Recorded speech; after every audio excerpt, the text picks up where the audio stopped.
Hello friends, welcome back to Radhakrishna creation అండి. Blue colour శంకు పుష్పాలండి. Blue colour T తయారీ విధానం చూద్దామండి.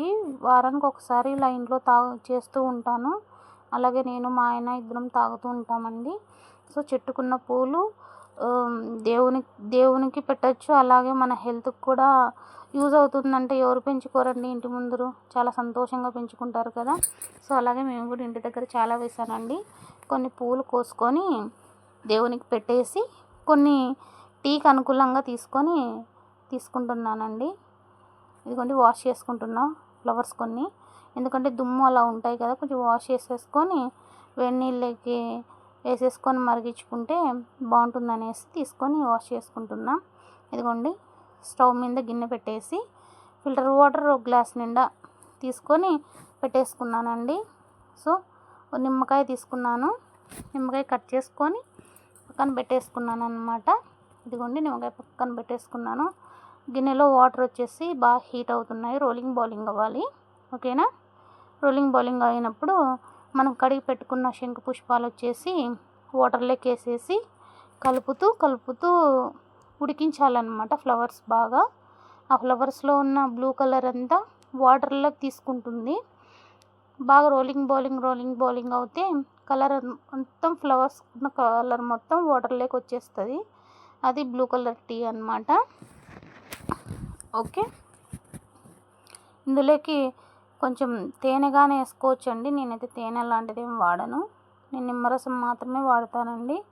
ఇలా వారానికి ఒకసారి తీసుకుంటే మన హెల్త్ బెనిఫిట్స్ కూడా చాలా బాగుంటాయి. మన జ్ఞాపశక్తి కూడా బాగా పెరుగుతుంది అని అంటారు. అందులో ఇంటి దగ్గర కాచిన చెట్లే కాబట్టి మనం హ్యాపీగా వాడేసుకోవచ్చండి. ఇదిగోండి కలర్ మొత్తం వాటర్లోకి ఎలా వచ్చేస్తుందో చూడండి. ఫ్లవర్స్కున్న కలర్ మొత్తం వాటర్లోకి వచ్చేస్తుంది. ఓకే, ఇలా మీకు ఇట్లా పాకే చెట్లు ఉంటే ఇంటికి కూడా చాలా మంచిదని అంటారండి. మీకు ఏమన్నా విత్తనాలు దొరికితే మాత్రం ఇంటి దగ్గర వేసుకోండి, దేవునికి పనికి వస్తుంది, అలాగే మన హెల్త్కి కూడా చాలా పనికి వస్తుంది. కాబట్టి ఇలాంటి మొక్క పెంచుకోవడం చాలా మంచిదన్నమాట. ఇదిగోండి వాటర్ మొత్తం అలా రోలింగ్ బౌలింగ్ అయిపోయింది. స్టవ్ కట్టేసుకొని గిన్నెలే చిన్న గ్లాస్లోకి తీసేసుకుందామండి. కలర్ వచ్చేసి మొత్తం బ్లూ కలర్ వచ్చేసింది చూడండి.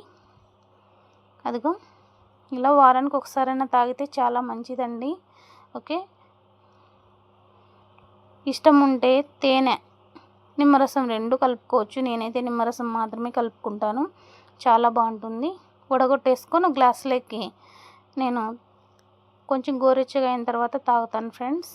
ఓకే, అదిగోండి కొంచెం బాగా వేడి తగ్గితే నిమ్మ చెక్కగాని పిండేసుకుంటాను. మీ అనుకూలంగా చూసుకొని వేసేసుకోవచ్చు.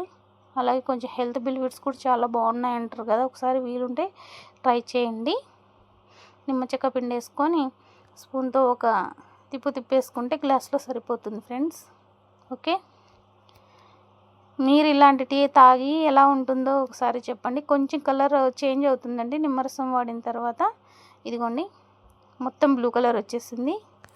కలర్ మాత్రం చాలా బాగుంటుందండి. పిల్లలకి ఏదన్నా, పిల్లల గురించి ఏం తెలియదు కానీ బట్ మనకట్లయితే మాత్రం చాలా ఎంజాయ్ చేసుకుంటూ తాగొచ్చు. ఓకే, గాజు గ్లాస్ అంటే కలర్ ఇంకా బాగా కనిపిస్తుండే, ప్లస్ నేను గాజు గ్లాస్ వాడట్లేదు, స్టీల్ గ్లాస్ మాత్రమే వాడుతున్నా కాబట్టి అందుకు మీకు పూర్తి కనిపించట్లేదు. థ్యాంక్ యూ సో మచ్ అండి. Bye friends.